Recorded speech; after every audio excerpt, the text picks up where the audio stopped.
This guy goes too far, I think, is the problem with this guy. But other than that, I think he means well. I think he cares about teaching.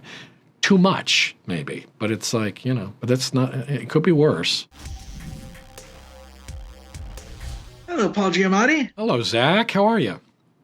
I'm doing great, especially since I saw your movie and it's fantastic, and I get to pick your brain about it a little bit. Awesome. Good. So, this script, I got to talk to David Hemmingson a while ago, and he talked about how this script was made with you in mind. So does that mean that you know exactly what you're supposed to do?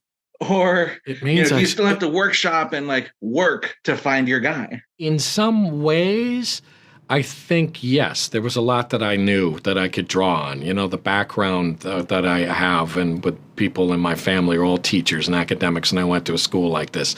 That's all true. That said, there's still a lot of work I got to do, but that was all in the script. It's like where I got to go and stuff is all in the script. But it was nice to have something that was so immediately imaginatively available to me. Was kind of cool. I don't think I've ever really felt like that, like something was just like, oh yeah, I remember what these guys were like.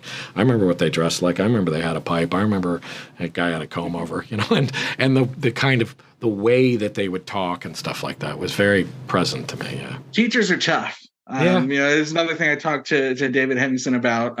We have this maybe paradoxical relationship with teachers and school and learning in general, where we kind of hate doing it, but we wind up carrying it with us forever. Yep. And sometimes these guys who seem strict, and some of the people I remember who were the strictest and the kind of, not necessarily the kind of most rigorous, are the ones I actually remember the best, and the ones I actually look at now and think, I'm actually very grateful that guy was so rigorous, and I remember what this person taught me, so it's important. This guy goes too far, I think, is the problem with this guy.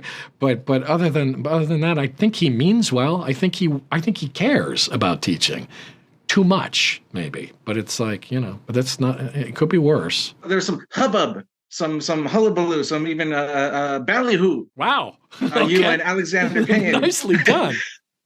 There's a ballyhoo around Alexander Payne. Is that what you said? About working together, almost 2 decades after, as William Shatner put it on your fantastic Chinwag podcast. Thank you for the Wine movie. Thank you for mentioning the Chinwag podcast as well. Thank you very much, sir, and thank you for listening. Yes, there's ballyhoo, there's hullabaloo, there's hubbub. Is it like riding a tandem bike together? Are you back, or do you have to relearn everything? No, it was actually. It was even more in place. It was even easier. We became friends. So it's like I've seen him over the years, but as a friend. And so that got really built in and deepened. So then when it comes back now to working again, it's like, oh, here's this guy that I can, and it ends up feeling like I'm hanging out with a friend of mine, and I happen to be making a movie with him, which is kind of what he makes it feel like anyway. But it's like, that's an awesome thing. I feel super lucky that I have that in my life with him. It's crazy. I don't know how that happened, but it's a good thing. And we, the audience, are super lucky that you have that thing too.